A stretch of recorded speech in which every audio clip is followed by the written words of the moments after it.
चिंतन मनन स्मरण करते हुए हम आप समस्त भक्तों को आज षष्ठम दिवस मध्याह्न काल वेला प्रारंभ होने जा रही है, जिसमें उपस्थित हमारे भक्त प्रवर श्रीमान सत्येंद्र जी, श्रीमान सुभाष राजपूत जी, श्रीमान शिवाकांत जी, श्रीमान नीतीश जी एवं आज के प्रधान यजमान श्रीमान धर्मपाल जी, सब परिवार भक्तों की भक्ति के द्वारा इस पावन पवित्र स्थान श्री संकट मोचन शनिदेव मंदिर पर रामलीला ग्राउंड में समस्त भक्तों की भक्ति के द्वारा आज प्रभु के परम चरित्र श्रवण करने का हम आप सभी को यह शुभ समय प्राप्त हो रहा है। इस प्रांगण में उपस्थित भागवत के रसिक जन, प्रेमी जन, भक्त जन सभी के लिए व्यास पीठ से ये दास जय जय श्री राधे श्याम।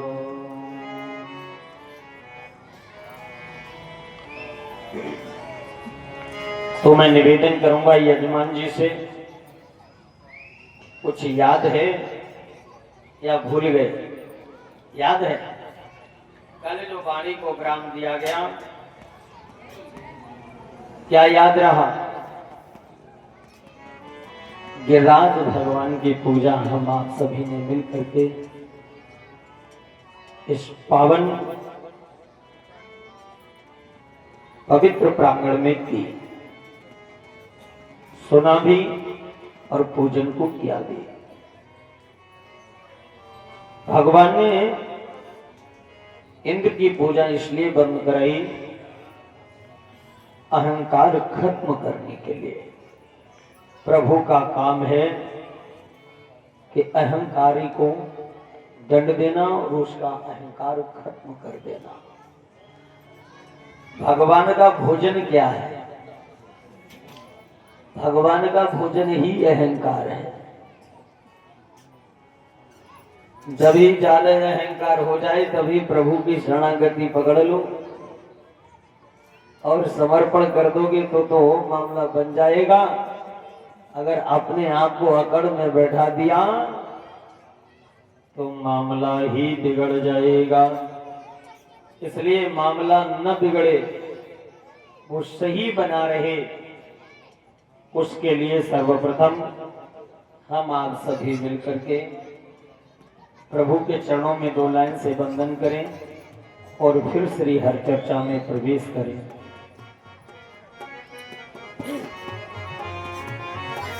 तुम ही मेरी नैया, किनारा तुम्ही हो, मेरी जिंदगी का सहारा तुम्ही हो। मेरी नैया, किनारा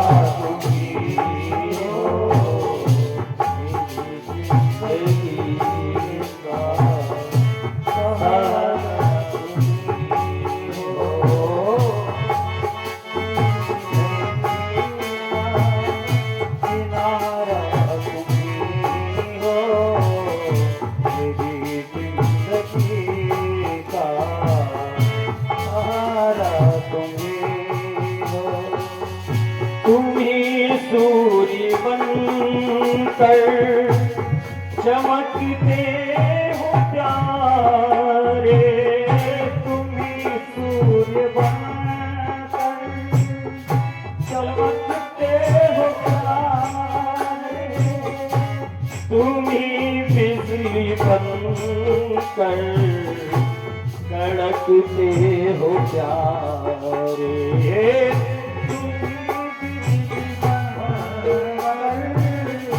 चमकते हो प्यारे, तुम ही सूर्य बनकर चमकते हो प्यारे, तुम ही बिजली बनकर कड़कते हो प्यारे, तुम ही सूर्य बनकर चमकते हो प्यारे, तुम ही बिजली बनकर कड़कते हो प्यारे।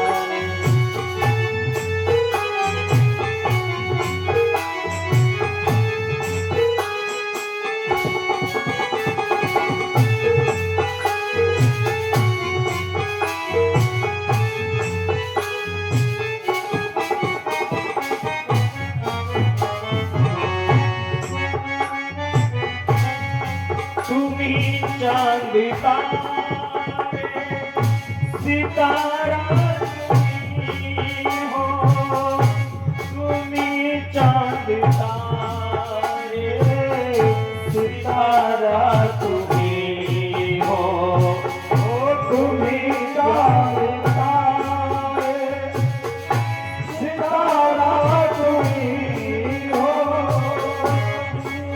जिंदगी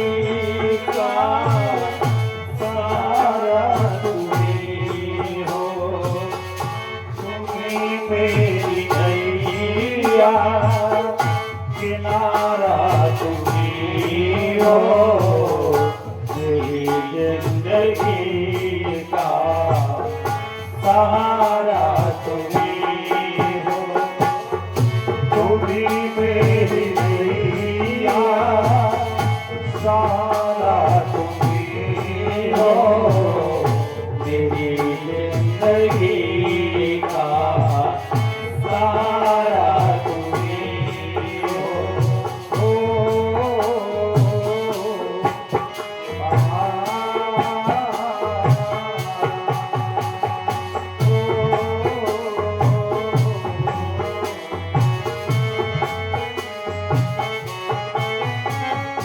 तुम्ही पुष्प बनकर चमकते हो प्यारे, तुम्ही पुष्प बनकर महकते हो प्यारे, तुम्ही पुष्प बनकर महकते हो प्यारे, तुम्ही बन के बादल बरसते हो प्यारे, नदी सिंधु सागर की धारा तुम्ही हो,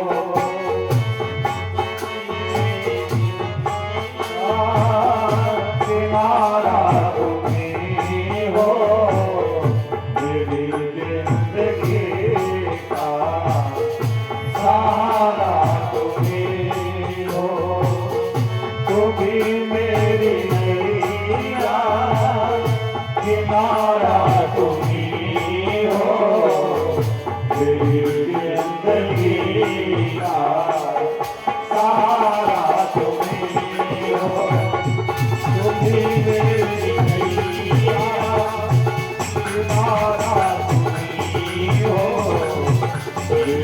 जिंदगी का सहारा तुम्ही हो,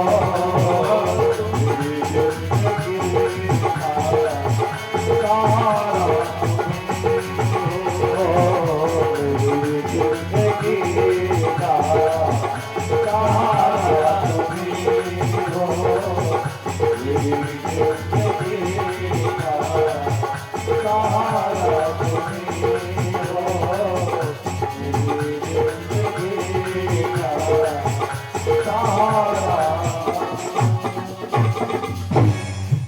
उन प्रभु की शरण में जाने से ही सारी व्यवस्था बन जाएगी। और इसी बीच में हमारे श्रीमान भरत यादव जी गत वर्ष जिन्होंने 11,000 रुपए का अनुदान हमारे लेंटर के लिए, मंदिर के लेंटर के लिए दिया, मैं निवेदन करूंगा कृपया आए। और उन्हीं के साथ में हमारे श्रीमान गौरव सिसोदिया जी, जो हमारी व्यवस्था में, इन्होंने तो हमारी टिकट ही कराई दी ही, लेकिन हम हमारा ही दुर्भाग्य रहा, करें क्या, उस समय ऐसी व्यवस्था कि हमें जाना पड़ गया।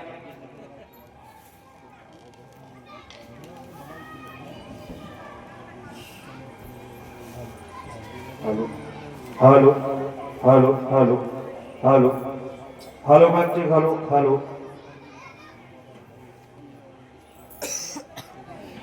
बोलो गोविंद भगवान की जय हो। ऐसे ही भक्तों के द्वारा ये धार्मिक अनुष्ठान पूर्ण होते हैं और इन्हीं की ताकत पर ये मंदिर और शिवालय बनते हैं। प्रेम से बोलिए भक्त वत्सल भगवान की जय हो। हेलो। जब प्रभु ने गिरिराज का पूजन कराया तो ये बात महाराज इंद्र को पसंद नहीं आई, और भगवान को अब समझने का विषय क्या है, तो आपने मुंह सुना, समझने का विषय ये है जो भगवान के सानिध्य है, इंद्र देवता है या नहीं, वो प्रभु को नहीं पहचान सकता, तो हमारी आपकी औकात क्या है, विचार करने योग्य है।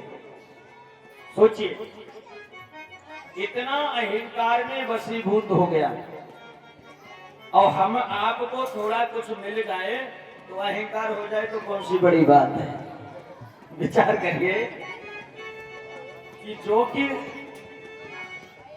स्वयं इंद्र है, कौन, देवता है, देवताओं का राजा है,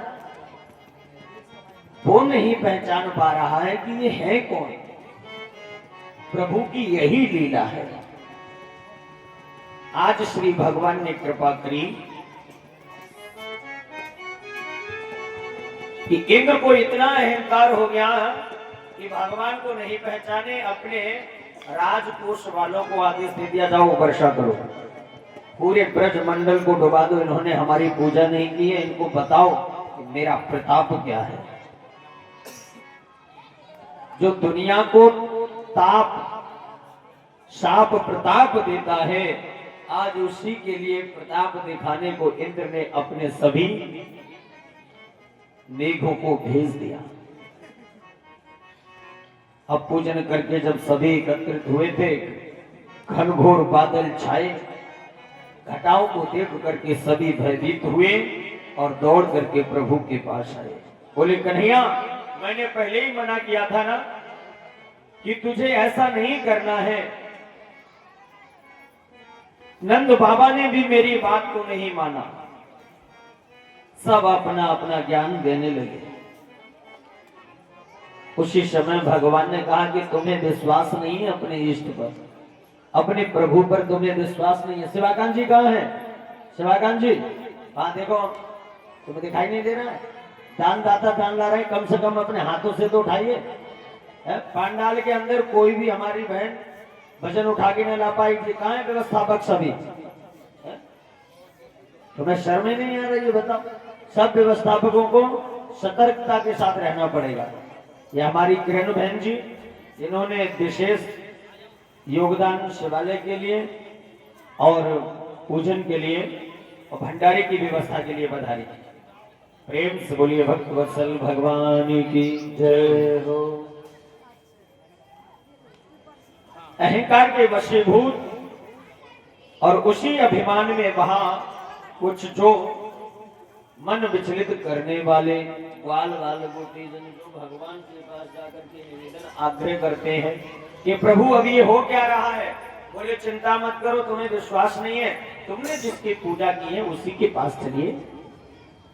दौड़ करके गए, सभी ने भगवान की शरण ली और भगवान अद्भुत चमत्कारी जिन्होंने जाकर के गिरिराज जी की स्तुति कराई सभी से और कहा कि इन्हीं से प्रार्थना करो, ये तुम्हारी रक्षा करेंगे, विलंब नहीं करना। सबने मिल करके स्तुति करी। नमस्तुभ्यं भगवते पुरुषाय महात्मने वासुदेवाय कृष्णाय सात्विकाय पतये नमः। प्रणाम किया, आग्रह किया, निवेदन किया, और जब निवेदन किया तो प्रभु ने कृपा करी, स्वयं अपने रूप से विराजमान हुए। सभी ने मिलकर के गिरिराज जी को उठा लिया। निरंतर 7 दिन तक वर्षा हुई। नख पर गिरबर है, पतली कमर है, लचक न जाए राधा रानी को फिकर है। मैया श्री राधा रानी सरकार आदि सभी कहते हैं कि कन्हैया आज तुझे 5 दिवस हो गए, एक काम कर, थोड़ा विश्राम कर ले, हम सभी इस गिरिराज को साध लेंगे। सभी ने मिलकर के यत्न तो किया, लेकिन कहा कि इन्हें आराम की आवश्यकता है। जब विश्राम के लिए बोला तो भगवान ने कहा समझ गए, कर लोगे? बोले बिल्कुल, साधिएगा। सबने अपने डंडा लाठी लगाए, और जैसे ही प्रभु ने अपनी उंगली को हिलाया तो सारे डंडे चटर पटर होने लगे। ऐसी स्थिति देख कन्हैया रोकिएगा, पाहिमान पाहिमान। और जैसे ही प्रभु को पुकारा तो भगवान ने अपने हाथ को स्थिर किया। सभी बोलने लगे, एक साधे सब श्रद्धे और सब साधे सब। विचार करिएगा, एक के साधने से सारी व्यवस्था बन सकती है, रोक दिया। और आज 7 दिन तक निरंतर बारिश होती रही, और भगवान के सानिध्य में सभी ब्रजवासी आनंद लेते रहे। मैया को संदेह हो गया था तो भगवान ने गिरिराज धारण किए हुए पूर्ण दर्शन कराया। अंत में माया को समावेश करते हुए जब इंद्र ने कहा मेघो अब जाओ, यहाँ क्यों खड़े हो? बोले खड़े क्या है प्रभु, पूरा राजकोष खत्म हो गया, खाली हो गया, सब राजकोष खाली पड़ा है। बोले अच्छा, सारा जल बरसा दिया? बोले हाँ, ऐरावत पर बैठ करके चला ब्रज का हाल देखने के लिए। और जैसे ही वहां गया, जाकर के देखा तो वहां तो एक बूंद न मिली, एक बूंद नहीं थी, पूरा का पूरा ब्रज सूखा पड़ा हुआ। ऐसे हाल को देख करके मन दुखी होने लगा, क्रोध में आने लगा। मैंने तो मेघों को आदेश दिया था, इन्होंने मेरी बात पर कोई ध्यान नहीं दिया। दौड़ करके राजकोष को चेक किया, फिर लौट करके आया और भगवान के स्वरूप को जान करके चरणों में गिर पड़ा। अब इस बात को यही रोकिएगा। अब नैमिषारण्य क्षेत्र में जो संत कथा सुनते हैं, उनमें से एक संत ने निवेदन किया कि गुरुवर, जो ये जल वर्षा वो कहाँ चला गया, ये सारा का सारा जल कहाँ गया? तब श्री सुखदेव जी महाराज उत्तरानंदन परीक्षित को अवगत कराते हैं कि राजन, अब हम आपको लेकर के चल रहे हैं त्रेता युग की ओर। जब प्रभु श्री रामचंद्र जी ने लंका पर विजय प्राप्त कर ली, और विजय प्राप्त करने के बाद भगवान अयोध्या में आए और उनका राज्याभिषेक हो गया। उसके बाद निवेदन किया मैया सीता ने प्रभु से, हे प्रभु, आपने अपने पूरे जीवन में सारे कार्य तो कर लिए, झगड़ा भी हो गया, विजय भी हो गई, राज्य भी ले लिया, अब गद्दी पर भी बैठ गए आप, सारी व्यवस्थाएं आपने जितने संकल्प लिए सारे पूर्ण कर डाले, लेकिन आपने कभी अपने आंगन में 2 ब्राह्मणों को भोजन नहीं कराया। ये श्रद्धा केवल माता जी के अंदर हुई। हाँ, माता बहनन में होए और पितन में तो होते ही ना है, वे तो सोचते ही ना है, जब भूखे पड़े रहो तुम बोलो गोविंद भगवान की जय हो। अब मैया ने जब ये बात करी तो भगवान बोले, काहे ब्राह्मण के चक्कर में पड़ रही हूँ, तुम काऊ के चक्कर में ना पड़ो, क्योंकि ब्राह्मण से खराब कोई चीज है ही नहीं, है नहीं। सबसे बड़ी प्रधानता यह है कि मुंह पे गाली दी जाती है, पीछे छोड़ो, मुंह पे। और तो और क्या बताएं, कितनी दशा खराब है, ये तो भगवान ही मालिक है। उसके बाद भी सब सहन करते हुए आपके प्रति निष्ठा रखने वाला, विचार करिएगा। आज श्री भगवान की ऐसी कृपा कि जब आग्रह किया तो मैया सीता को भी अपनी रसोई पर विशेष अहंकार था। बोले जाओ एक ब्राह्मण की दावत करो, या ऐसे ब्राह्मण की दावत करना जो कुछ खा पी ले। तो श्री भगवान गए और जाकर के अगस्त जी को निमंत्रण दिया, आग्रह किया कि गुरुवर कल हमारे यहाँ आप प्रसाद ग्रहण कर लीजिएगा। जब आग्रह किया तो अगस्त जी ने स्वीकार कर लिया, और जब प्रातः हुआ तो अगस्त जी घर आए। दरवाजे पर मैया सीता ने तत्काल बुला करके प्रभु श्री राम जी के द्वारा पद प्रक्षाल्य सबसे पहले पैरों को धुला, यथोचित आसन दिया। अब तो व्यवस्था ही इतनी बढ़िया हो गई है। पहले जब विप्र की दावत की जाती थी ब्राह्मण की तो बड़ी नम्रता पूर्वक, अब दावत कैसे करी जाती है बता दूं आपको। हाँ, फोन लगाया, ध्यान कहाँ है आपका?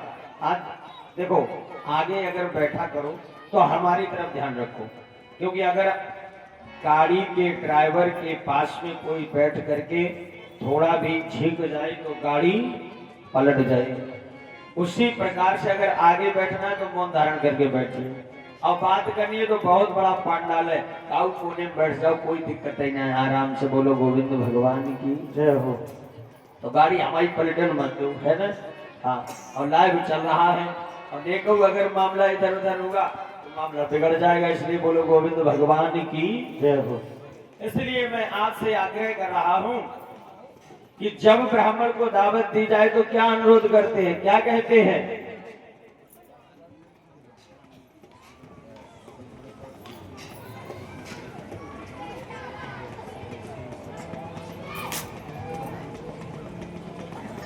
आज जैसे ही देवताओं ने, भगवान श्री राम ने जब दावत करी तो अगस्त जी महाराज घर में आए, पद प्रक्षालन किया, और पद प्रक्षालन के उपरांत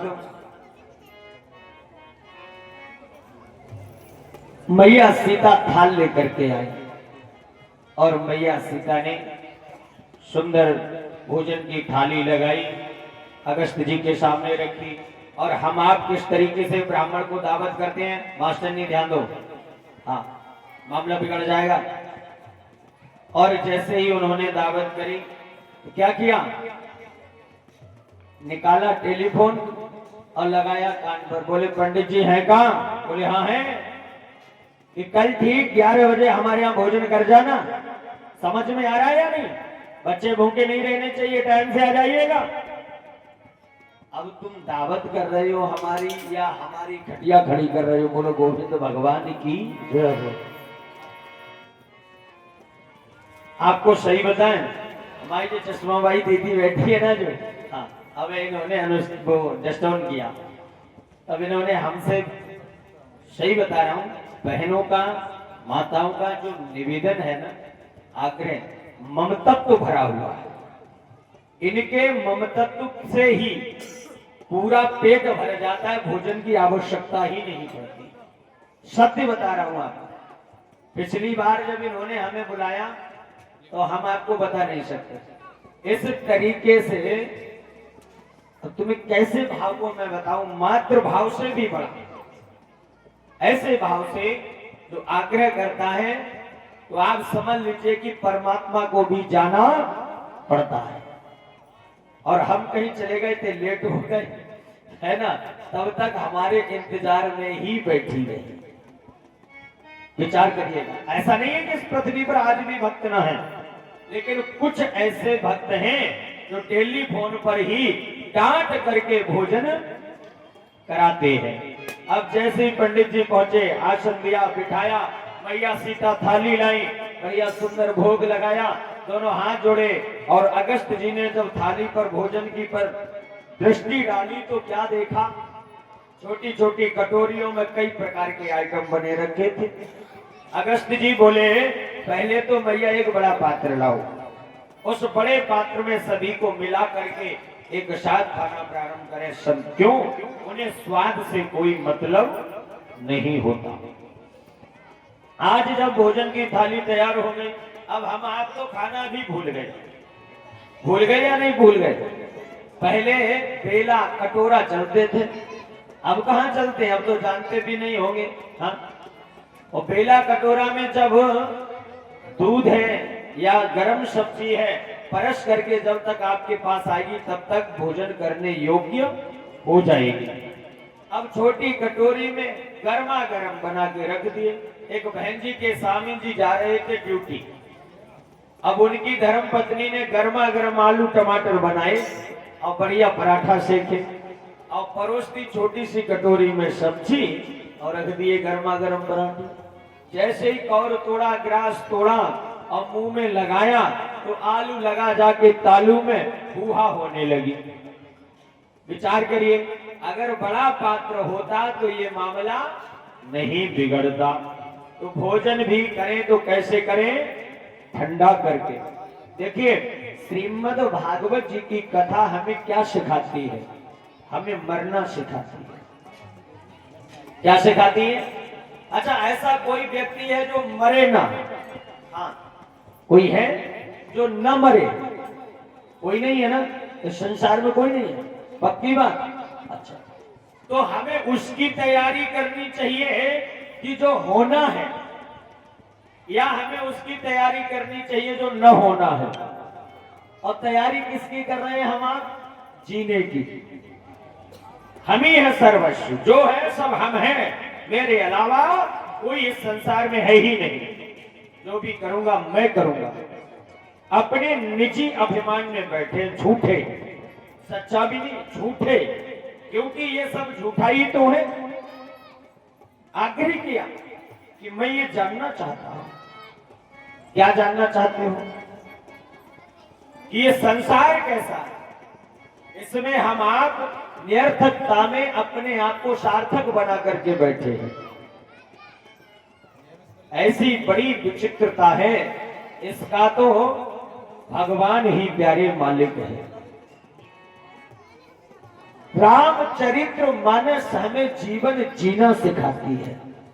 क्या सिखाती है? जीवन जीना। रामचरित्र मानस हमें बताती है कब पानी पीना चाहिए, कब नहीं पीना चाहिए।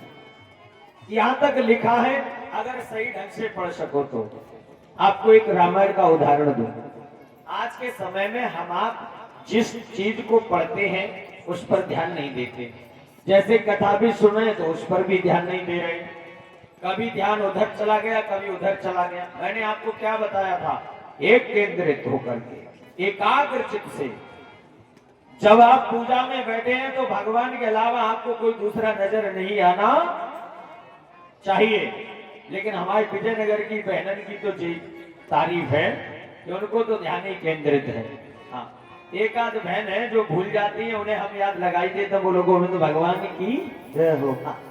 देखिए, जिस विषय को पढ़ो उसको अच्छे ढंग से जानो। एक बार क्या हुआ कि रेलवे स्टेशन पर दो व्यक्ति आपस में मिले, परिवार के सहित। दोनों ही सफर में जा रहे थे और दैव योग से एक ही ओर जा रहे थे। मथुरा के लिए दोनों व्यक्ति जा रहे थे और दोनों ही व्यक्ति रामायण के पढ़ने वाले थे। अब गाजियाबाद स्टेशन पर बैठे हुए तो एक तो व्यक्ति ऐसा रामायण का पढ़ने वाला था, उसने तो पूरी रामायण पढ़ी डाली। रमलज्ञ, सवलज्ञ, देवलज्ञ लिख बैठे, मयंक लिख बैठे, बहुत बड़े अपने को रामायणी कहते थे। और एक साधु प्रवृत्ति के थे, सज्जन प्रवृत्ति के, जिन्होंने रामायण को ग्रहण किया था। अब जिन्होंने रामायण पढ़ी डाली वे उनको सुनाने लगे। अब वो सुनने लगे, सुनते सुनाते तब तक गाड़ी की घंटी बज गई। जैसी गाड़ी की घंटी बजी तो जो रामायण को ग्रहण किए हुए थे उन्होंने अपने बच्चों को चढ़ाया, स्वयं चढ़े, जाकर के गाड़ी में बैठ गए। और जिन्होंने रामायण पढ़ी डाली वे जाकर के उसमें चढ़े गाड़ी छूट गई। दैवी योग से एक ही डिब्बे में दोनों व्यक्ति थे। मिल गए तो चेहरा लटका हुआ था। तो जिन्होंने रामायण ग्रहण करी थी उन्होंने पूछा, भैया चेहरा क्यों लटका है तुम्हारा? बोले क्या बता, मैं वो आपसे प्रसंग नहीं चल रहा था रामायण का, तो वह रामायण के चक्कर में हमारे बाल बच्चा तो स्टेशन पर ही रह गए, पत्नी हमारी स्टेशन पर रह गई और हम तो गाड़ी में बैठ गए। तो जिन्होंने रामायण ग्रहण करी उन्होंने कहा कि तुमने रामायण में पढ़ा ही नहीं। बोले रामायण में क्या नहीं पढ़ा? बोले रामायण में तुमने ये नहीं पढ़ा पहले बच्चों को चढ़ाना चाहिए फिर खुद चढ़ना चाहिए, नहीं पढ़ा? बोले रामायण में कहां लिखी है कि पहले बच्चों को चढ़ाओ फिर स्वयं चढ़ो? जो बातें रामायण में लिखी है। बोले हाँ लिखी है, लेकिन तुमने न पढ़ी, तुमने तो पूरी रामायण पढ़ डाली। तो गोस्वामी जी ने लिखा है कि पहले किसको चढ़ाना चाहिए? बच्चों को चढ़ाना चाहिए, पत्नी को चढ़ाना चाहिए या स्वयं चढ़ना चाहिए? क्या लिखा है ध्यान दीजिएगा। सिया चढ़ाए चढ़े रघुराई, राम सखा तब नाम मनाए।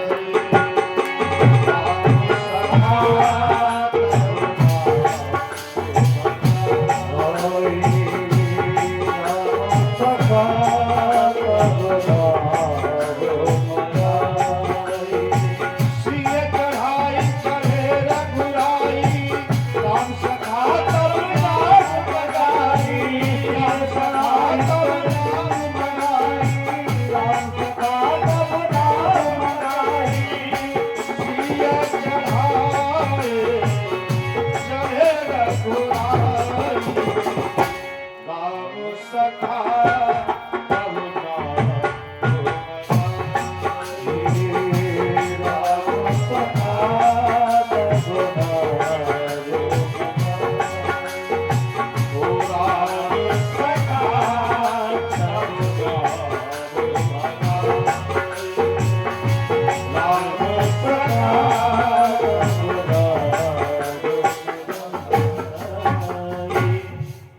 किया तो पहले किसको चढ़ाया प्रभु श्री राम ने?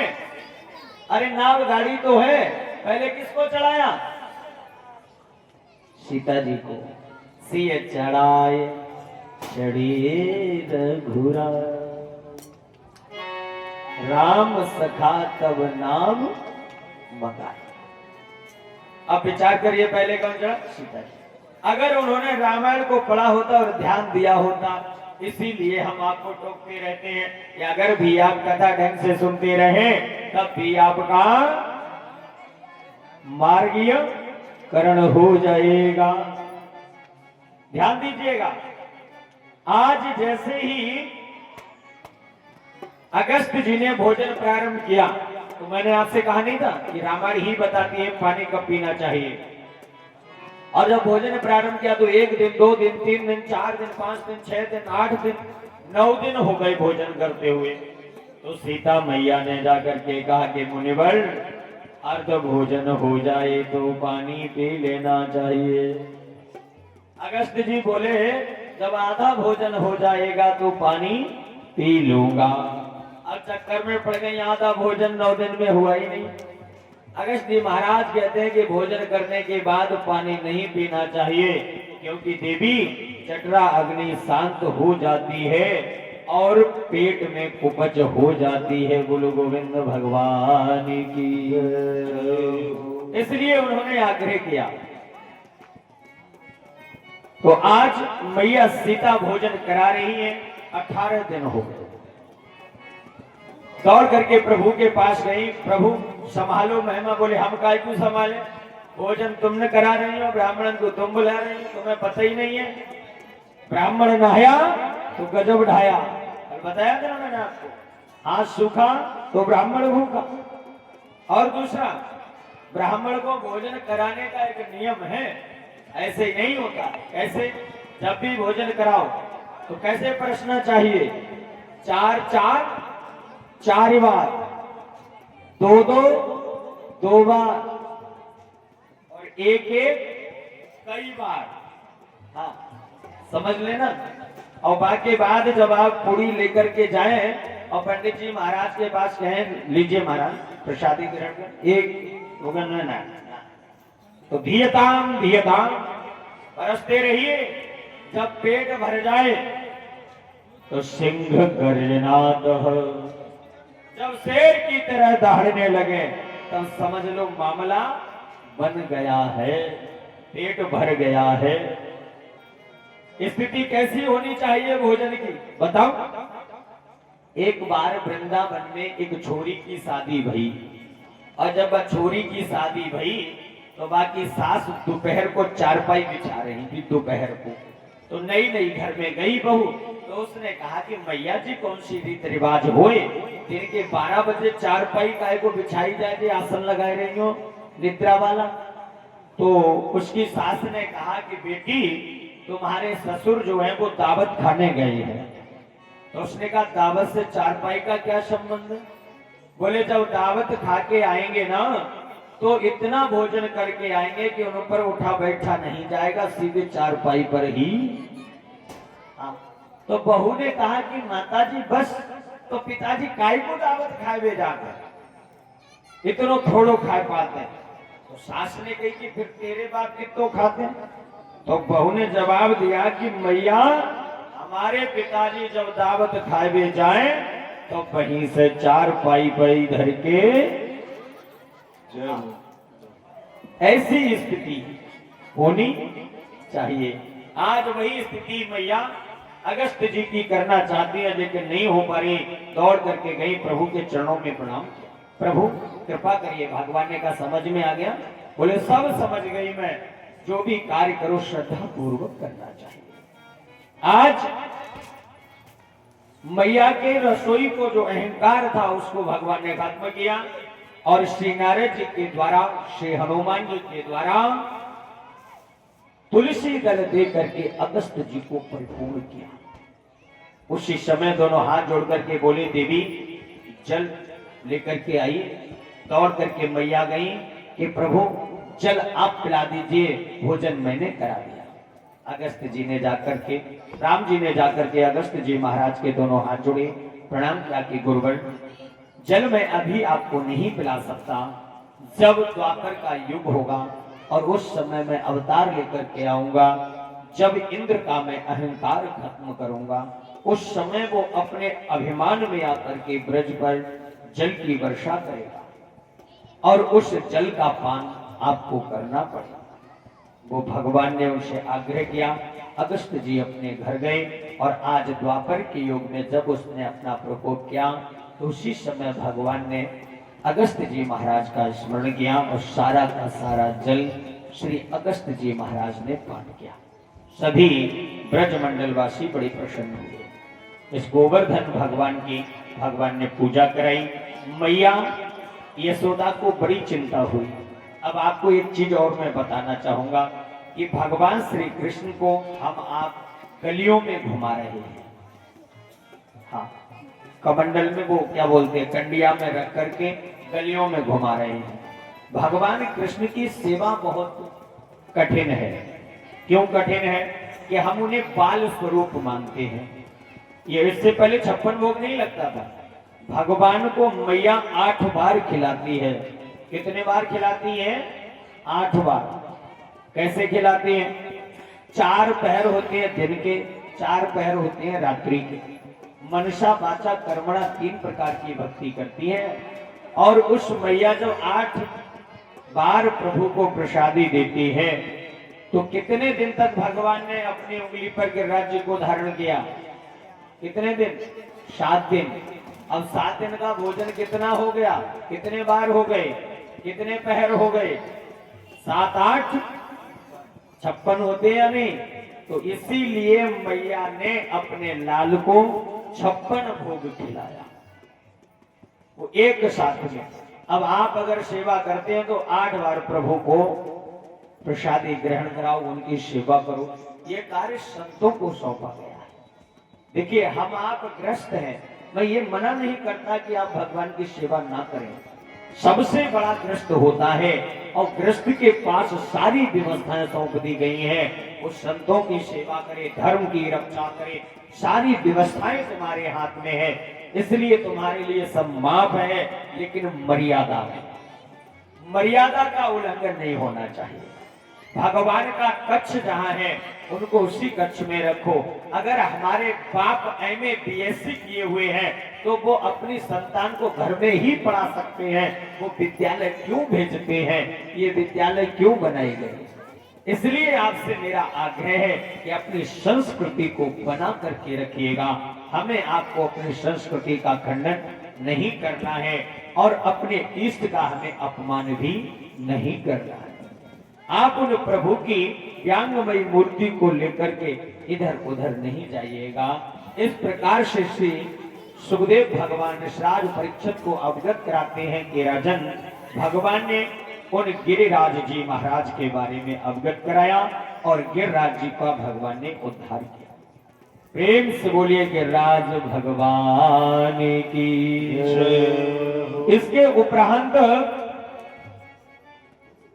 आज हम आपको अवगत कराएं कि मामा के बारे में। जब ये भगवान ने लीला कर ली, ब्रज में बहुत लीलाएं करी हैं, इसके बाद मामा कंस को चिंता सताने लगी। अब इतने चिंता मग्न मामा कंस हो गए कि 24 घंटे उठते बैठते खाते पीते चलते फिरते नाचते, केवल एक ही ध्यान है। क्या ध्यान है? कृष्ण। अच्छा ये बताओ, बैरी अच्छा या प्रेमी अच्छा है? बैरी बहुत शुभ है। बहन जी के लिए ताली बजाइएगा। पूछो क्यों? प्रेमी को आप भूल जाओगे लेकिन बैरी को नहीं भूल पाओगे। मेरे प्रभु कहते हैं मुझसे तुम्हें जो करना है, द्वेष करो, प्रेम करो, क्रोध करो, लोभ करो, मोह करो, जो भी करो, जैसे भी करो, लेकिन उसे सच्चा करो। अगर आप सच्चा प्रेम करोगे तो भी प्रभु मिलेगा और सच्चा बैर करोगे तो भी प्रभु मिलेगा। सच्चा बैर कंस ने किया, सच्चा बैर रावण ने किया, सच्चा बैर हिरण्याकश्यप ने किया, जिनके लिए स्वयं प्रभु को आना पड़ा। चिंता मत करिएगा, आप जो भी करो उसे सच्चाई और ईमानदारी से करो तो उसमें सफलता मिलेगी। अगर आपके अंदर सच्चाई नहीं है तो सफलता नहीं मिल सकती। आपको मैं बताऊं, कल संध्याकालीन बेला में हमारी कमेटी वाले सभी इकट्ठे हुए और इन्होंने इसका बजट बना करके बोले कि तुमने जो कथा जो तान गई जाके बारे में विचार करो। बड़ी गर्मी में बात करी। देखो हम का डरा तो है ना, सीधी बात। क्यों? अपनी सच्चाई पर रहते हैं। मन होगा रहूंगा, नहीं मन होगा नहीं रहूंगा। मुझे न कोई लोभ न लालच, समझ रहे हो ना। 7 साल से कथा सुना रहा हूं आपके यहाँ, एक पैसे के गुनेगार हूं तो बताइए। मैंने अपने हाथ से स्पर्श भी किया हो तुम्हारी गद्दी का, बताइए आप। जो भी आपने दे दिया स्पेशल कि ये आपका है, वो रख लिया और उसमें से भी इन्हें दिया, लगाओ। अरे मुझे क्या करना, मेरे प्यारी पर मुझे इतना भरोसा रहता है क्योंकि मेरे प्यारी के चरणों में ही लक्ष्मी का वास रहता है।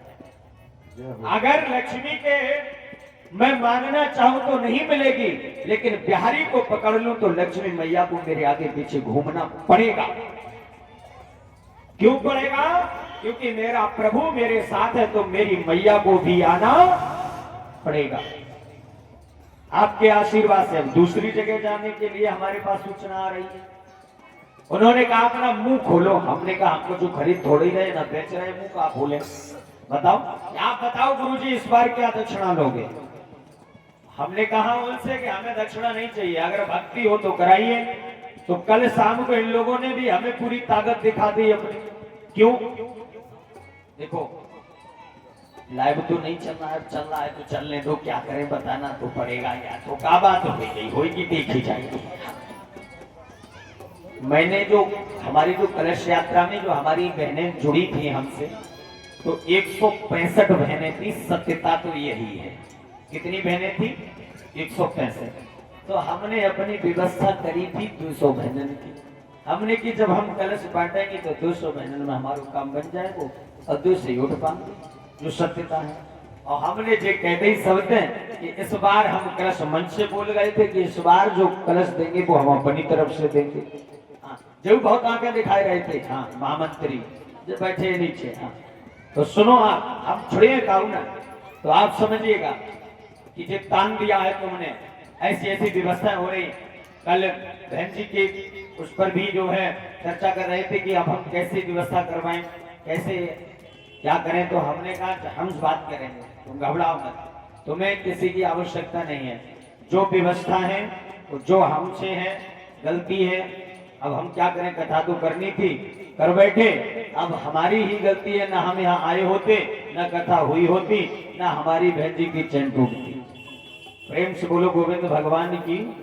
विचार करिएगा, आप अपने मन में किसी प्रकार का द्वेष मत रखिए। आज अगर आपका 1 रुपया गया है तो मैं आपसे वादा करता हूं कि ठाकुर जी की कृपा से आपको 1 लाख अवश्य मिलेगा बदले। आप चिंता मत करिएगा, मेरी क्षमता नहीं है, मेरी ताकत नहीं है, लेकिन मेरी बिहारी की वो ताकत है कि उसके हलक से भी निकाल करके तुम्हारे घर में फेंक देगा। याद रखना इस बात। दूसरा निवेदन मेरा आपसे है, तो मैंने व्यवस्था जो करी, अब वो व्यवस्था थी, समझ गए ना, अब वो पहुंच कितने पर गई, 600 पर। अब 600 की व्यवस्था, अब तुम्हारे गरीब भैया छोटो, तुम तो जानती हो इतने, अब हम बड़े ना हुए। अब 600 की 400 जब मामला हो गया तो अब व्यवस्था हमारी थोड़ी लड़खड़ाने लगी। अब जब तक जेब में दम रही तब तक दौड़ती रही। अब जैसे ही हाथ पर लड़खड़ाने, तो देखो घर में झगड़ा कब होता है, जब घर में धन की कमी हो। हाँ, अब हमारी जेब जब खाली भई तो हमारी कमेटी लड़खड़ाई और झगड़ा शुरू। हाँ, अब समझ रही हो ना। अब ताशा हाथ जोड़ के हम आपसे निवेदन केवल एक ही करना चाहते हैं कि जो हमारी संघ आए हैं, अगर आप समझने ज्यादा ना है, समझ गए ना। हाँ, जब 2 बिंदी लगाए 5-5 हजार तुम हमारी बहन लूटन थोड़े यार, ऐसे थोड़े ही हम जहाँ पे बैठे हैं, सुनते मतलब इतनी मात्र करवाई दी हूँ भाई में मामला दोनों हाथों से बताओ, बोलो सच्चे दरबार की जय हो। हमें काऊ की जरूरत ना, तुम्हारी कमेटी तुम जानो, तुम्हारो काम में मोह कोई लेना देना, हमारी तो व्यवस्था हमारी बहने हमारे लिए। बोलो गोविंद भगवान की जय हो। और भंडारे की व्यवस्था हमारी बहन ने कर ही दी।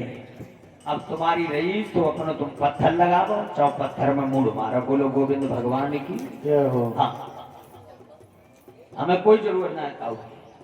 क्यों? देखो मैं आपको सत्यता बता रहा हूं, अपने मन की बात। हमें आप लोगों पर इतना बड़ा गर्व है, इतना बड़ा गर्व है, हम यहाँ कथा कुछ नहीं सुना पाते हैं और ना सुना रहे हैं। ये मैं लाइव बोल रहा हूँ ना, मैं 1% कथा सुना पा रहा हूँ। कारण क्या है, जैसे ही कथा के प्रसंग में पहुंचा तब तक शिवाकांत जी अब पल्ले ना पड़ी, तब तक तो जो लाइन जुड़ी थी बकट गई। एकाग्रचित होकर के सुनाई जाती है और सुना जाता है। इतने में तब तक दूसरे भैया आए, उनने कहा अब हमें ना समझ पाए तुम क्या कह रहे हो, तो हमने इनसे कही थी ऐसे पर्चा बना के रख दो करो, जब बनेगी बात तब बताएंगे। अब जे रख गए हैं तो आ गई स्वामी जी। अच्छा हाँ, तो आपको मैं यही तो बता रहा हूँ कि लाइन जुड़ नहीं पाती और कथा तभी होती है जब माइंड बिल्कुल फ्री हो। और कल तो हम इतने कट रहे हैं, सत्य बता रहा हूँ, इतना डिस्टर्ब था मामला, क्योंकि आप समझ ही रहे थे स्थिति को। क्यों जिन बहनों को मैं बुलाता तो मेरी जिम्मेदारी होती है, ऐसा नहीं है कि हम जिम्मेदारी से पीछे हट जाए, लेकिन कुछ प्रभु की इच्छाओं के ऊपर डिपेंड रहता है। उनसे बड़ा संसार में कोई नहीं होता। मैं भी उनसे प्रार्थना करूंगा कि अगर तूने मुझे इस लायक बनाया है तो उस लायक मत कर जो मैं तेरे सामने नेत्र मिलाकर के अपना मुख न दिखा सकूं। प्रेम से बोलिए भक्त वत्सल भगवान की जय हो। तो आए मथुरा नगरी में महाराज कंस बैठे हुए हैं और विचार कर रहे हैं उन्हें कृष्ण से मैं बदला लूं तो लूं कैसे। इतने में श्री नारद जी महाराज का पदार्पण हुआ।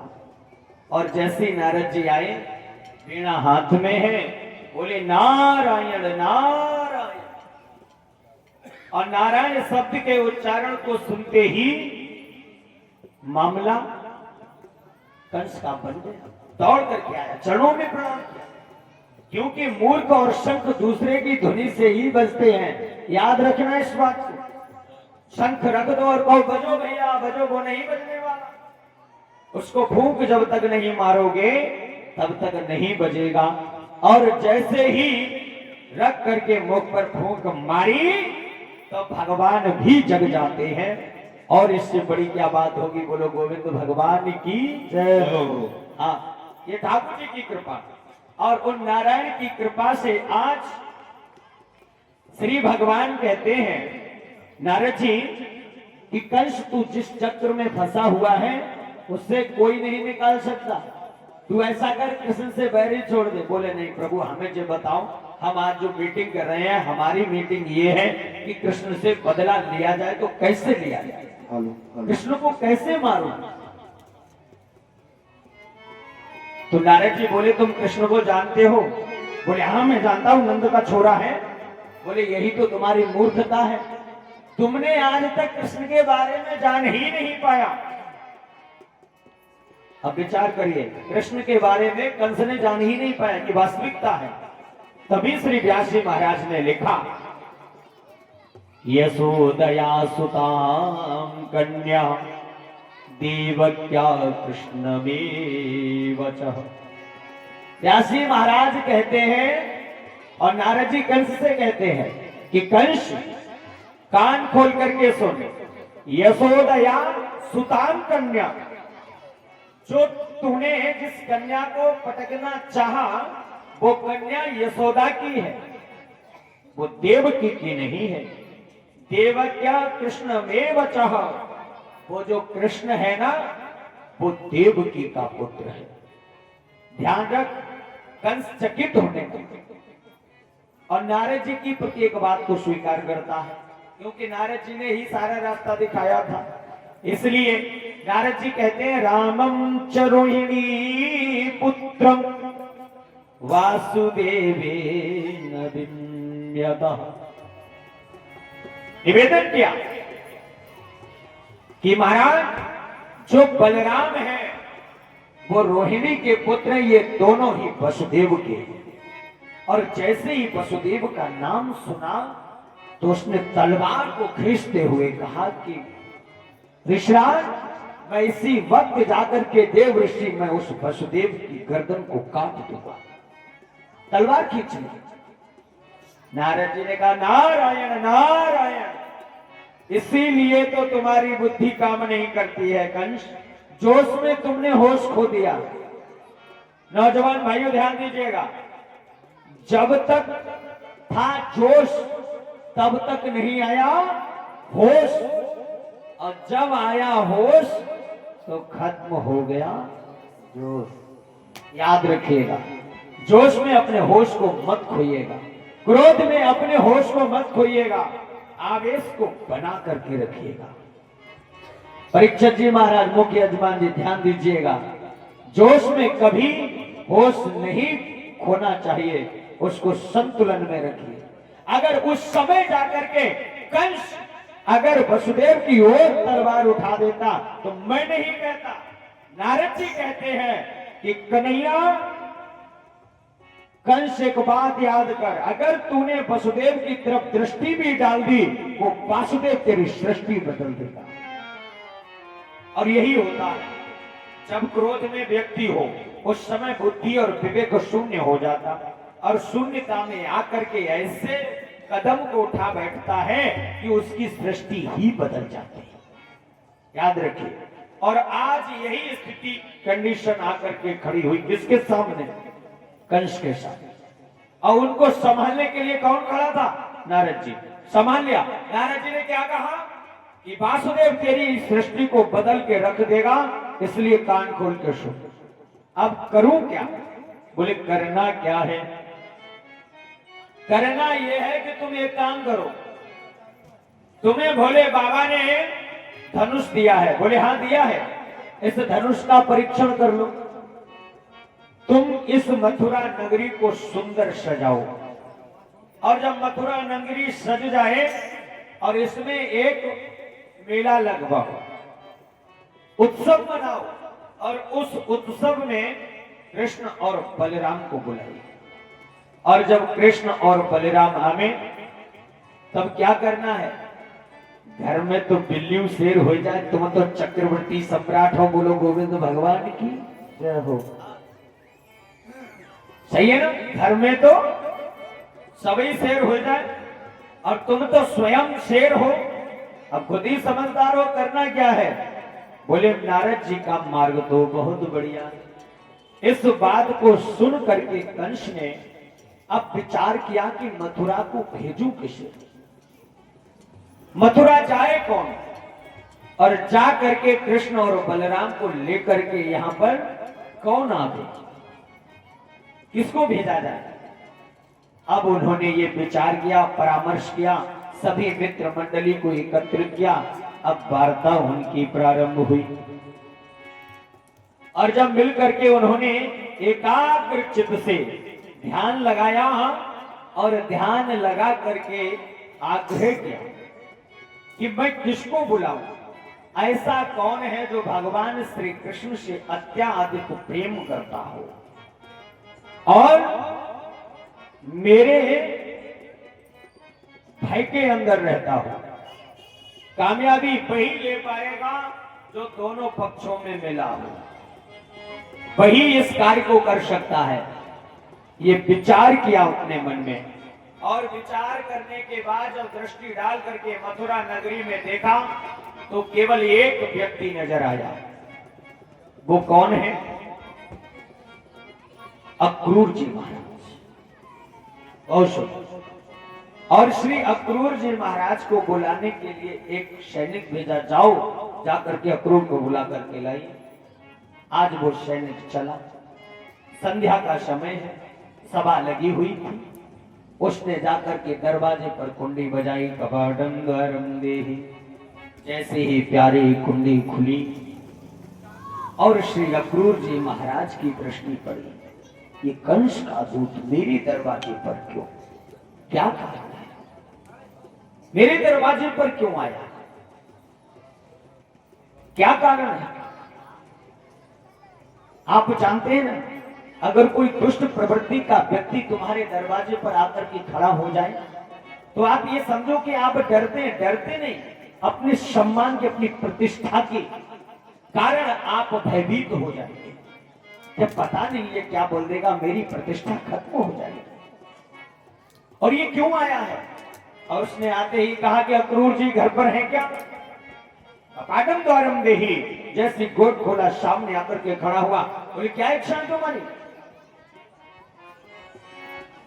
बोले तुमको इसी समय महाराज कंस ने अवगत किया है, बुला करके लाइए, आगमन है तुम्हारा, चलिए। चलना पड़ेगा आपको। अगर मैं मना कर रहा हूं तो भी खतरा, और बुला जा रहा हूं तो भी खतरा, तो इससे अच्छा चले ही चले। अक्रूर जी उसी सैनिक के साथ आए। जैसे ही देखा वहां सभा लगी हुई है, अब तो बहुत ही ज्यादा चकित हो गए। ऐसे आश्चर्यचकित हुए, बोले महाराज क्या आदेश है आपका, आपने मुझे क्यों बुलाया?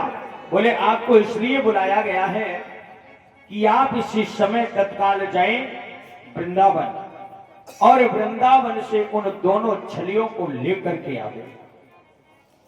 तो अक्रूर जी ने दोनों हाथ जोड़ करके पूछा कि महाराज क्या करोगे उनको बुलाकर?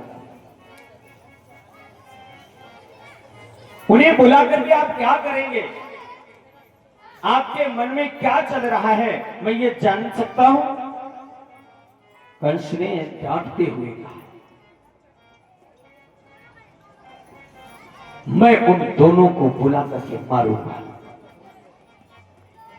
अब विचार करने की बात यह है कि आप को ही अपने पुत्रों को बुलाने के लिए भेज दिया जाए, तब उस समय आपके हृदय पर क्या गुजर रही होगी? आज जैसे अक्रूर जी से कहा तो मानो पांव तले जमीन खसक गई। दोनों हाथ जोड़ करके आग्रह करने लगे कि क्या आवश्यकता है, आप क्यों व्यर्थ में बैर करते हो। समझा है लेकिन नहीं समझ में। अक्रूर जाइए। अक्रूर जी ने कहा कि अगर न जाऊं तो उसी समय तलवार को निकाल करके गर्दन पर रखते हुए कहने लगे, अगर नहीं गए ना तो ये सर तुम्हारा धड़ से अलग हो जाएगा, तुम्हें जाना पड़ेगा। अक्रूर जी ने अपनी मृत्यु का डर नहीं किया। उन्होंने मन में विचार किया कि मैं परम सौभाग्यशाली हूं जो गोविंद का दर्शन पाऊंगा। अगर मैं जाता हूं तो मुझे उनका दर्शन तो मिल जाएगा, अगर नहीं गया तो ये दुष्ट मुझे मार देगा। जो मेरे मन की उत्कंठा चल रही है, उनसे मिलने की तड़प बढ़ रही है। आज 11 वर्ष 53 दिन हो गए मैं अपने लाल से मिला नहीं हूं।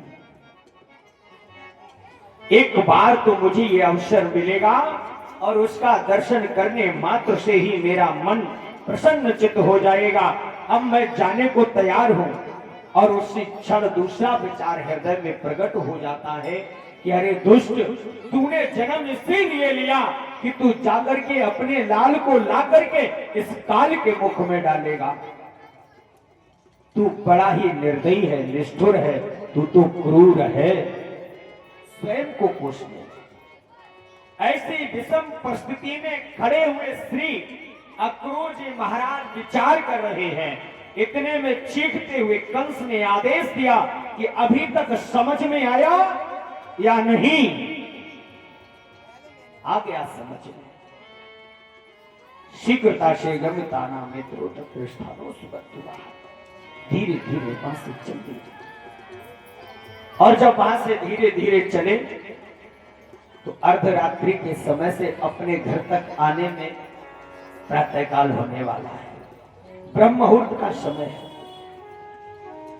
जहां खड़े हो जाए वहीं खड़े हैं।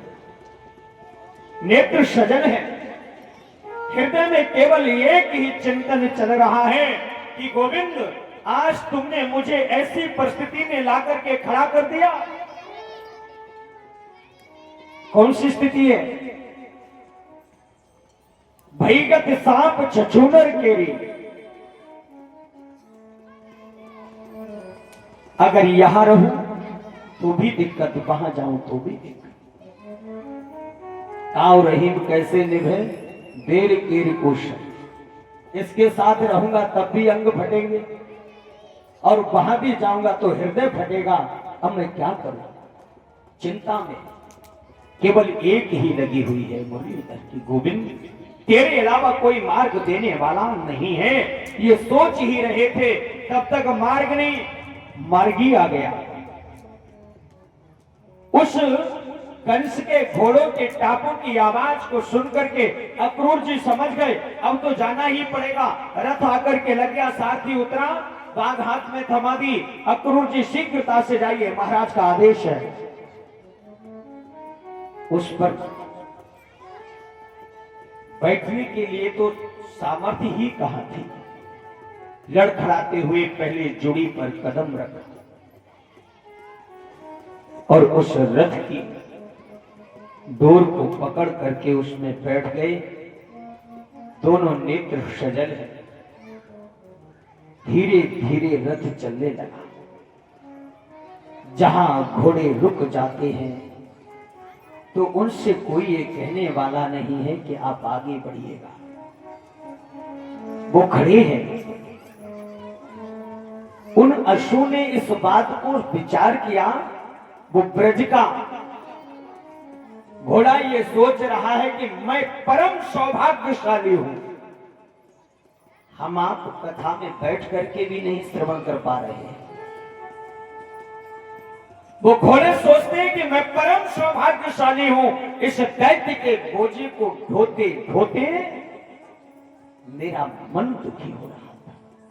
आज तीनों लोगों के नाथ को मैं अपनी पीठ पर बिठा करके लाऊंगा।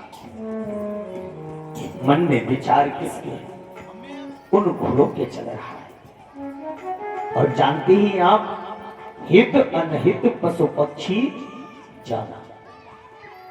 जब घोड़ों ने सोच लिया ये रोने की आवाज करुणा की कहां से आ रही है, अक्रूर जी फूट फूट करके रोते हैं कि जब मैं प्यारे जाऊंगा मेरे लाल दौड़ करके आएंगे, आकर के मेरे पैरों में गिरेंगे, चरण बंदन करेंगे, आग्रह करेंगे मेरे काका आए हैं, काका आए हैं।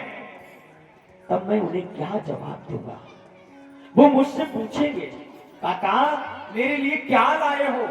तब मैं क्या कहूंगा? तुम्हारे लिए मैं मृत्यु का पैगाम लेकर के आया हूं, यही तेरा इनाम है कन्हैया। क्या यही मैं दर्शन करूंगा, यही शब्द बोलूंगा?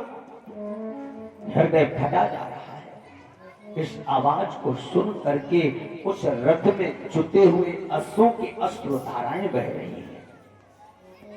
विचार करिए, वो सोचते कुछ अनहोनी होने वाली है। आज मुझे लगता है कि मेरे द्वारा ही मेरा कन्हैया आएगा और ये दुष्ट कंस उन्हें मार देगा। अब वो रथ जो प्रातः काल बेला से चलता हुआ आ रहा है, संध्या कालीन बेला होने जा रही है। स्वास्तितो नाम स्थितम अत्रायाम रात्रौ गतम्। ऐसी स्थिति को देख करके मन अत्यधिक दुखी है और संध्या कालीन बेला गौधूल बेला है। भगवान श्री कृष्ण साथ में उनके बलराम भैया, जिनकी मस्तक पर गाय के चरणों की रज लगी हुई है, गावास चरण धूली जिनके मस्तक पर लगी हुई है, वो झिलझिलाते हुए संध्या का समय है, गौधूल बेला है, सूर्य लालिमा पर है। ऐसे समय में जब प्रभु आ रहे हैं और रथ से नीचे उतर करके खड़े अक्रूर जी देख रहे हैं कि मेरे लाल आ रहे हैं, आएंगे और मुझसे पूछेंगे तो मैं क्या जवाब दूंगा? हे प्रभु, इससे पहले ही इस शरीर से इन प्राणों को बाहर कर दो। आज आप अपनी मर्यादा को भूल जाइएगा।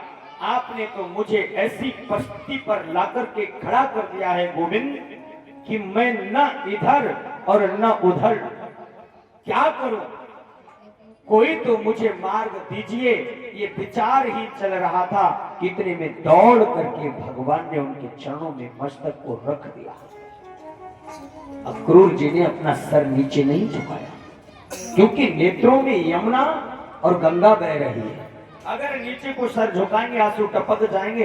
प्रभु पूछने लगे बाबा क्यों रो रहे हो? क्या जवाब दूंगा कि मेरे लाल आज ही आज के हैं, कल तो इनको मरना पड़ेगा। ये अक्रूर जी का हृदय कह रहा है। अब कन्हैया भगवान की तो लीला ही निराली है। मेरे गोविंद बोल पड़े, भैया भैया तुम जानते हो काका हमें क्यों नहीं उठा रहे हैं? बोले क्यों?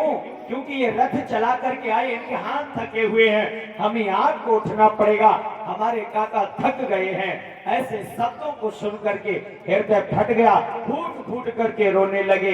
भगवान उठे, अंक में भर लिया और अंक में भर करके बोल पड़े प्रभु कि काका जानते हो भैया क्यों रो रहे हैं? क्यों रो रहे हैं? कि हम आप इतने दिनों के बाद मिले हैं, इसलिए बाबा मेरे आपके प्रेम में रो रहे हैं। गोविंद की लीला के बारे में कोई अवगत नहीं करा सकता, कोई समझ नहीं सकता। विचार करिएगा। रोते हुए अक्रूर जी बोल पड़े कि कन्हैया मैं समझ नहीं पा रहा हूं कि तेरे ऊपर आज कौन बैठा हुआ है। मुझे एक शब्द बोलने का भी अवसर नहीं मिल पा रहा। हे प्रभु यही व्यवस्था बनाए रखना कि मेरे मुख से कोई शब्द न निकल पावे। अपने इन लालों की प्रति आग्रह करते, निवेदन करते, बार बार श्री अक्रूर जी महाराज हाथ घुमा घुमा करके प्रेम तत्व से पूछते। कन्हैया भगवान बोले काका अब मुझे एक बात बताओ, हमारे मामा का हाल क्या है? मेरे मामा ने मेरे लिए कुछ सूचना भेजी है क्या?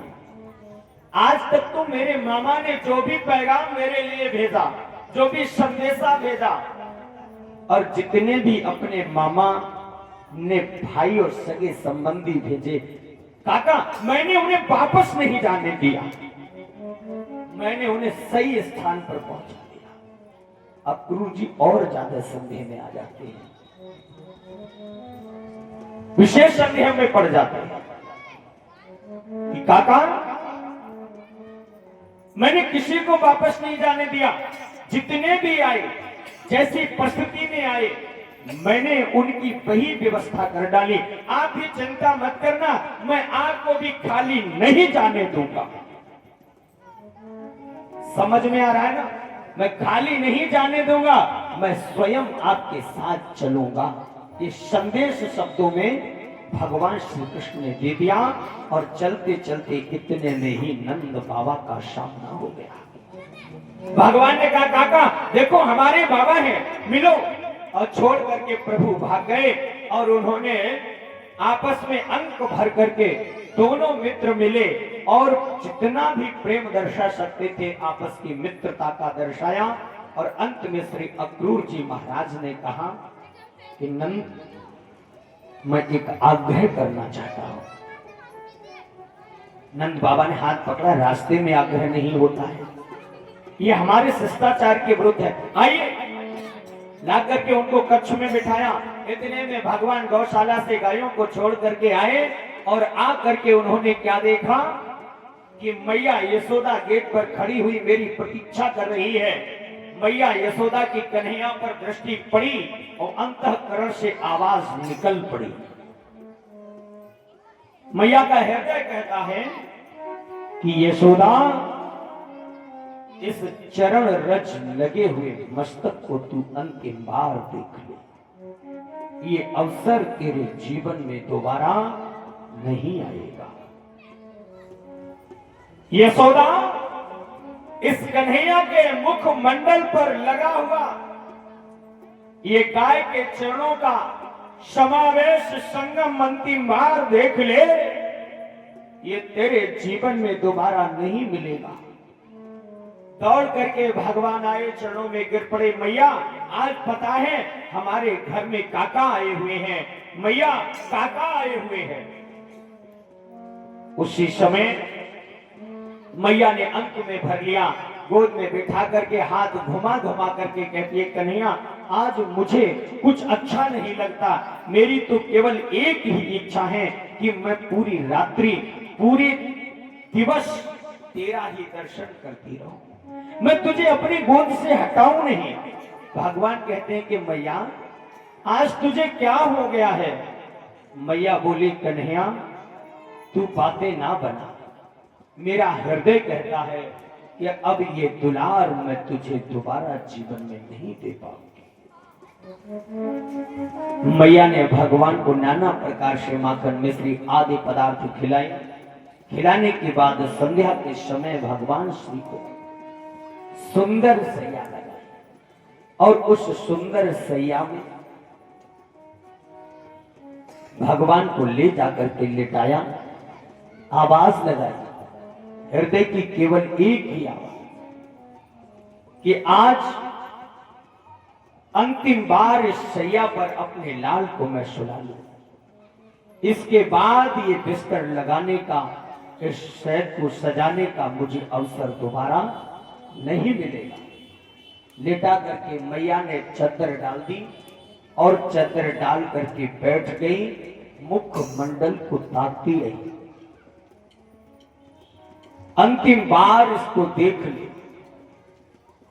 इसके अलावा तुझे दोबारा ये जीवन में अवसर प्राप्त होने वाला नहीं है। लेटा करके जैसे ही बाहर निकल करके आई और आ करके जब दृष्टि पड़ी तो क्या देखा कि नंद बाबा अक्रूर जी आपस में वार्ता कर रहे हैं। क्या वार्ता हो रही है? अक्रूर जी कहते हैं, नंद जी, जो ये तुम्हारे घर में दोनों बालक हैं, मैंने सुना है ये वसुदेव के हैं, देवकी के हैं। कंस ने मुझे भेजा है इनको साथ में लाने के लिए। उसने मथुरा नगरी को सुंदर सजाया और उसमें धनुष यज्ञ रखा है। आपका क्या मंतव्य कहता है? जैसे ही नंद बाबा के कानों में ये शब्द पड़ा तो सुन करके बाबा अचंभित तो हो गए।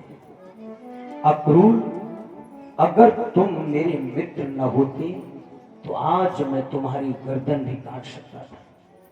ये कृष्ण बलराम मेरे ही बेटे हैं, मेरे अलावा इन पर किसी और का कोई अधिकार नहीं है। तुम्हारे मुख से ये सत्य निकला कैसे कि ये देवकी के पुत्र हैं? ये दोनों बेटे मेरे हैं, जाकर के मेरे बेटों से पूछ लो। और तुमने ये बड़ी भूल कर दी जो तुमने मेरे सामने तो बोल दिया, लेकिन मेरी यशोदा के सामने ये शब्द बोल मत देना। मैया यशोदा सुन रही है, सुनते ही मूर्छित होकर के गिर पड़ी। दौड़ करके बाबा आए, उठाया, ले जा करके भगवान के चरणों में माथा पटक पटक करके दोनों रोने लगे कि प्रभु तुमने हमसे ये संबंध क्यों जोड़ा? आप समझ रहे हैं कि गोविंद उस सैया पर सो रहे हैं, भगवान भी उस सैया पर नहीं सो रहे हैं, वो भी बिलख बिलख करके रो रहे हैं। इधर माता यशोदा और नंद बाबा अपने आंगन में बने हुए उन ब्रह्म के मंदिर में अपना मस्तक पटक रहे हैं कि प्रभु तुमने हमसे रिश्ता बनाने के बाद इस मार्ग को क्यों दिखा रहे हो? आज मेरे हृदय में बसे हुए कृष्ण बलराम को कहां भेजना चाहते हो? ये मेरा अंतःकरण कहता है मैं इनको नहीं जाने दूंगा, नहीं जाने दूंगा।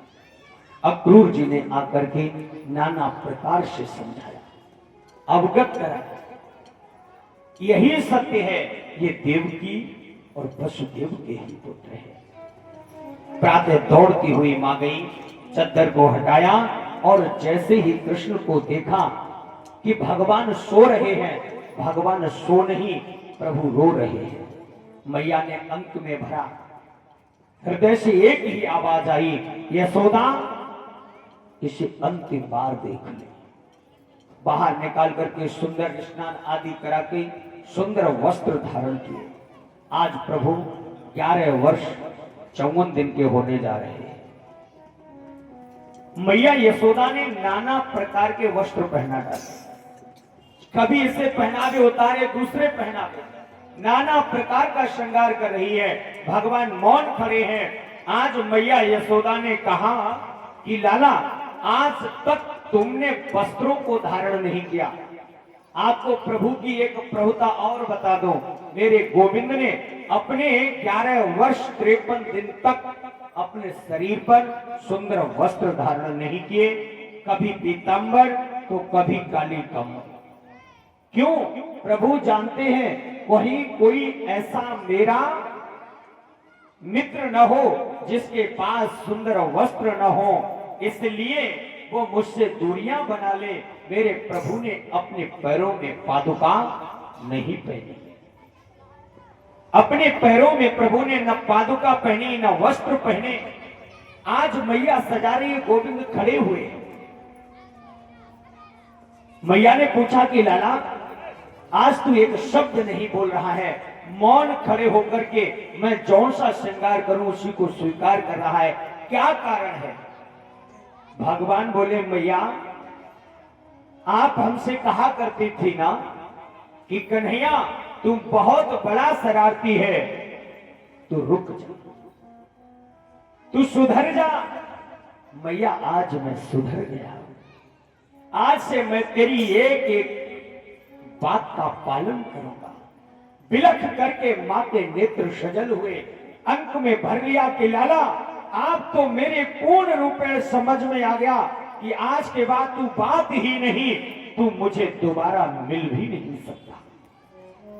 बिलखती हुई मां के हाल को देख करके भगवान ने कहा कि मैया तू चिंता मत कर, मैं तेरे से कभी दूर हो ही नहीं सकता।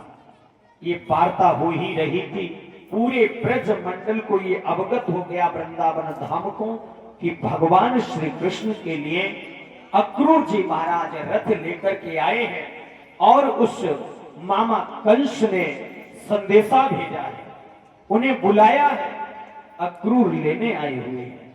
गोपी ग्वाल बाल जन सभी दौड़ दौड़ करके आने लगे, मानो नंद बाबा के भवन के चारों तरफ से अंधकार छा गया, आंधी आ गई हो। सभी ने अपनी अपनी बातें रखी कि कन्हैया तुमने मुझसे मित्रता क्यों करी, मैं कभी जीवन में बोलूंगा नहीं। प्रेम तत्व की अविरल धारा में बहते हुए सभी वृंदावन वासी प्रभु से बार बार आग्रह करते कि गोविंद, तुमने हमसे इतना प्रेम किया और आज मुझे तुम छोड़ करके नहीं जा सकते। भगवान का हाथ पकड़ करके नंद बाबा रथ की ओर लाए। दौड़ती हुई मैया यशोदा आई, हाथ छुड़ा करके और उस कुंवर की कलाई को पकड़ करके आग्रह करने लगी, निवेदन करने लगी, कन्हैया इस बूढ़ी मां को छोड़ करके तू जा रहा, तेरे अलावा इस संसार में कोई दूसरा मेरा सहारा नहीं है। हे कन्हैया, मैं तुझसे किन शब्दों में आग्रह करूं, किन शब्दों में निवेदन करूं। लाला, मेरी प्रेम तत्व की अविरल धारा बहने वाली है, कहीं ऐसा न हो उस अविरल धारा में तेरी मां बह न जाए। कन्हैया, भगवान के हाथ को पकड़ करके, कलाई को पकड़ करके मैया यशोदा क्या निवेदन करती है, क्या आग्रह कर रही है, दो लाइन से ध्यान दीजिएगा। चले हैं मथुरा को भगवान, देख कर मैया भई हैरान। चले हैं मथुरा को भगवान, देख कर यशोदा भई हैरान। चले हैं मथुरा को भगवान, देख कर यशोदा भई हैरान। चले हैं मथुरा को भगवान, देख कर यशोदा भई हैरान। चले हैं मथुरा को भगवान, देख कर यशोदा भई हैरान। सुन के नाथ यशोदा आई, बोली कुमारी की पकड़ कलाई। सुनकर माते यशोदा आई, बोली कुमारी की पकड़ कलाई। सुन के मात यशोदा आई, बोली कुमारी की पकड़ कलाई।